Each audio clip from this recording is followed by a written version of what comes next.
पूर्णज्ञं परमार्थमार्गवरदं सर्वज्ञपीठासनं संसारार्णवरारकं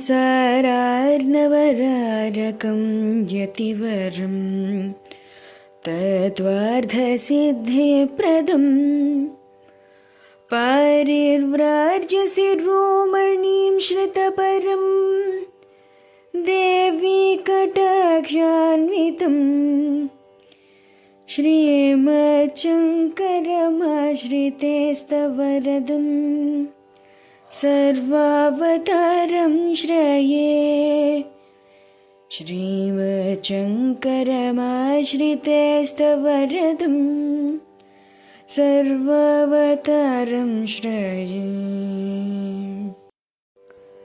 श्रुतिस्मृतिपुराणानाम् आलयं करुणालयं श्रुतिस्मृतिपुराणानाम् आलयं करुणालयं नमामि भगवत्पादशङ्करं नमामि भगवत्पादशङ्करं लोकशङ्करं లోకశంకరం.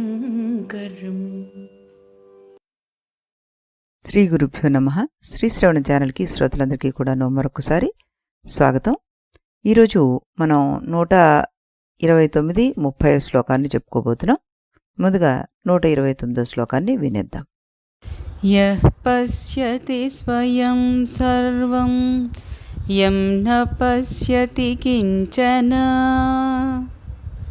యశ్చేతయతి బుద్ధ్యాదిన తద్యం చేతయత్యయం.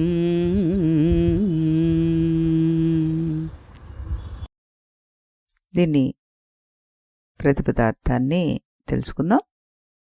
యహ ఏది, స్వయం తాను, సర్వం సమస్తమును, పశ్యతి చూచునో, యం దేనిని, కించన ఏదియు, న పశ్యతి చూడదో, యహ ఏది, బుద్ధ్యాతి బుద్ధి మొదలగు దానిని, చేతయతి చైతన్యవంతము చేయుచున్నదో, తత్ ఆ బుద్ధ్యాధికము, యం దేనిని, న చేతయతి చైతన్యవంతము చేయజాలదో, అయం ఇది అంటున్నారు. అంటే అది ఇదే, అంటే అది ఆత్మ అని ఇక్కడ చెప్పడం అన్నమాట. ఇప్పుడు దీని భావార్థాన్ని కూడా చూద్దాం. అది అంటే ఇక్కడ ఆత్మ అని, సమస్తాన్ని తాను చూస్తూ ఉంటుంది, అయినప్పటికీ దాన్ని ఎవరూ చూడడం లేదు. అది బుద్ధి మొదలైన వాటిని ప్రకాశింప చేస్తూ ఉంటుంది, అయినప్పటికీ బుద్ధి మొదలైనవి దాన్ని ప్రకాశింప చెయ్యలేవు అంటూ ఇక్కడ చెప్పడం జరిగింది. యం పశ్యతి స్వయం సర్వం, ఎవరు స్వయంగా అన్నిటినీ చూస్తున్నాడో, యం నా పశ్యతి కచ్చన, కాని ఎవరూ అతన్ని చూడలేరు. యహ చేతయతి బుద్ధ్యాదినం, అంటే బుద్ధి మనస్సు మొదలైన వాటికి చైతన్యాన్ని ఓడిస్తున్నాడు. నతు యం చేతయతి అయం, కాని వాటి వల్ల అతడు గ్రహింపబడడం లేదు అంటూ ఇక్కడ చెప్పడం జరుగుతుంది మనకి. అంటే ఆత్మ అంటే బ్రహ్మం అన్నిటినీ ప్రకాశింపచేస్తుంది, కానీ ఏది ఏ ఇంద్రియానికి మనస్సుకి గ్రాహ్యమయ్యేది కాదు అంటూ మనం అర్థం చేసుకోవాలి. ఇందులో ఇక్కడ క్షేత్రం క్షేత్రజ్ఞ తత్వం అంటూ 13వ అధ్యాయంలో మనకి చెప్పబడింది. క్షేత్రజ్ఞం చాపి మాం బుద్ధి సర్వే క్షేత్రేషు భారత అంటూ ఆయన చెప్తారు. ప్రతి శరీరంలో ఉన్న చైతన్యమే నేను అంటారు ఆయన. ఇది మనకి యహ పశ్యతి స్వయం సర్వం అన్నదానికి, అంటే ఆత్మనే సాక్షి అంటూ ఉన్నదానికి మనం చక్కగా అర్థం చేసుకోవచ్చు ఈ శ్లోకంతో. అలాగే దృష్టి సాక్షిభావాన్ని మనకి ఆయన నా తద్భాసయతే సూర్య నా శశాంకో నా పావక అంటారు.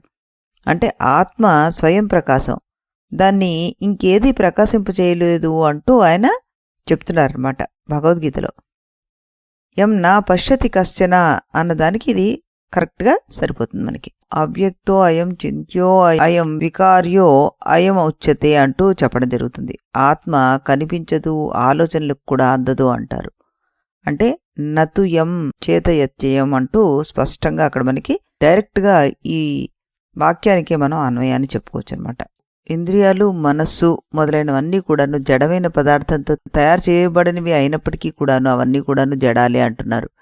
ఈ ఉపాధులన్నీ కూడా పనిచేయడానికి కావలసిన శక్తిని ఏది వాటికి ఇస్తుందో, దేనిని ఈ ఉపాధులేవి తెలుసుకోలేవో అదే ఆత్మ.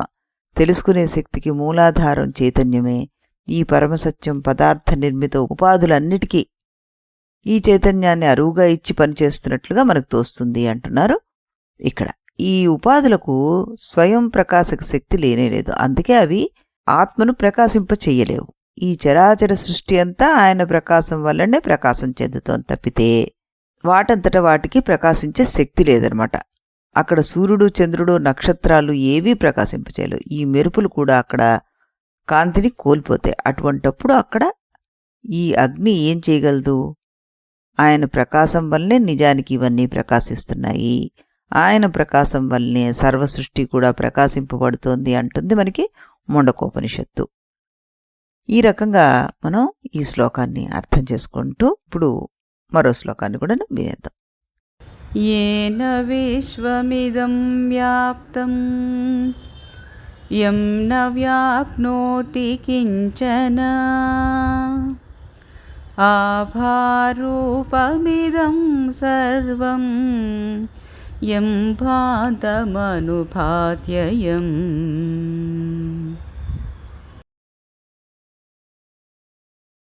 ఏన విశ్వమిదం, ఏన అంటే దేని చేత, ఇదం విశ్వం వ్యాప్తం వ్యాపించబడిందో, యమ్ దేనిని, కించన ఏదియు, న వ్యాప్నోతి వ్యాపించదో, ఆభారూపం అప్రకాశమగునది, ఇదం సర్వం ఇదంతయు, భాంతం ప్రకాశించుచున్న, యం దేనిని, అనుభూతి అనుసరించి ప్రకాశిస్తోందో, అయం అది అది నేనే అంటూ మళ్ళీ ఇక్కడ కూడా ఈ ఆత్మ అంటే ఏంటి అన్నది చెప్పుకొస్తుందన్నమాట.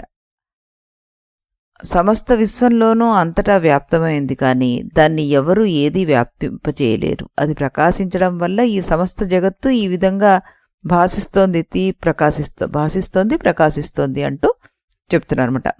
ఈ విశ్వం అంతటా ఏది వ్యాపించి ఉందో, దేన్ని ఏవి వ్యాపించలేవో, దేని ప్రకాశం వల్ల ప్రతిబింబం వల్ల ఈ సృష్టి అంతా ప్రకాశిస్తోందో అది నేనే అంటున్నారు. అదే ఈ ఆత్మ అంటున్నారు అనమాట. ఈ విశ్వం అంతటా ఏది వ్యాపించి ఉందో, దేన్ని ఏది వ్యాపించలేదో అది మనకి అర్థం అయ్యేలాగా లేదు. ఎందుచేతనంటే దీనికి మనం ఎప్పుడూ అలవాటు పడి లేం. వస్తువులు, ఉద్రేకాలు, ఆలోచనలు అయితే మన మనస్సులు అర్థం చేసుకోగలుగుతాయి.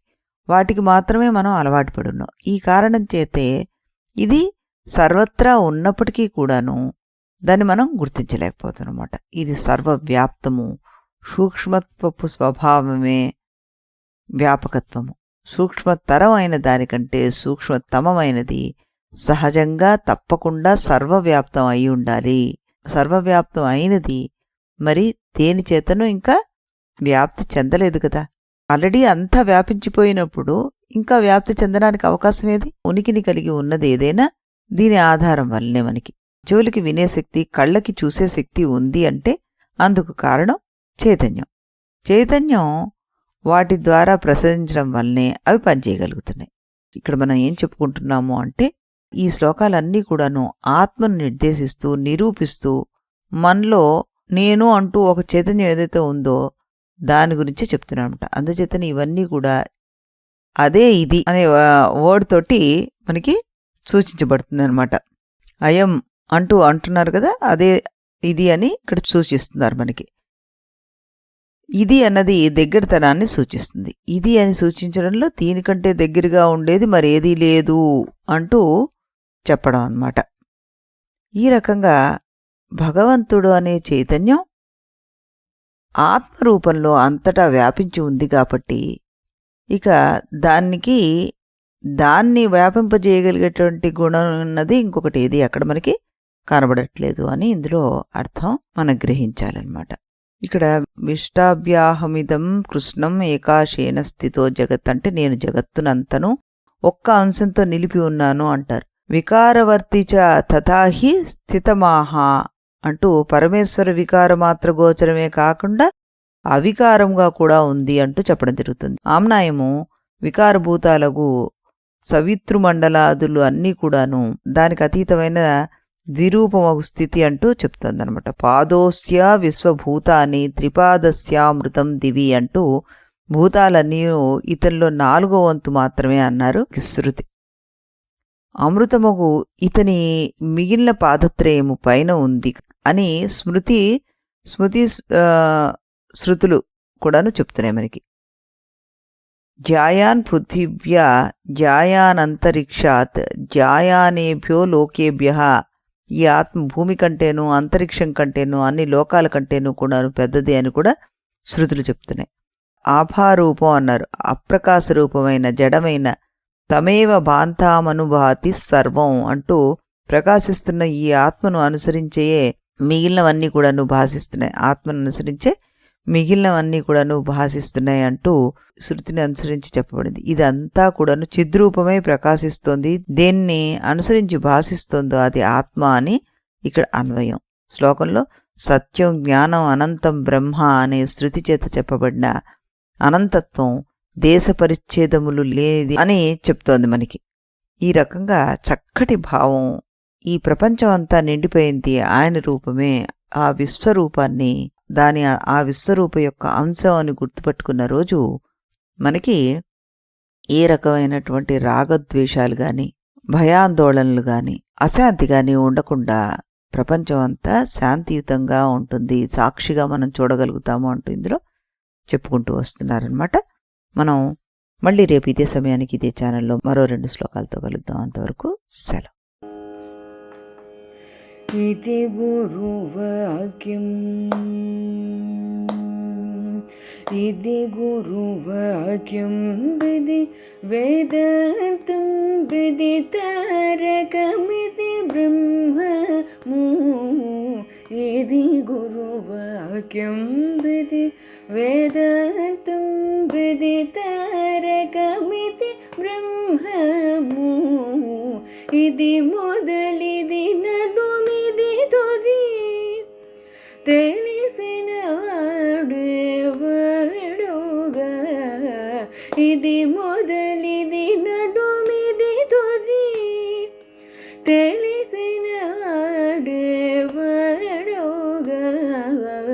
ఇది గురువాక్యం విధి వేదాంతం విదితారకమితి బ్రహ్మము. ఇది గురువాక్యం.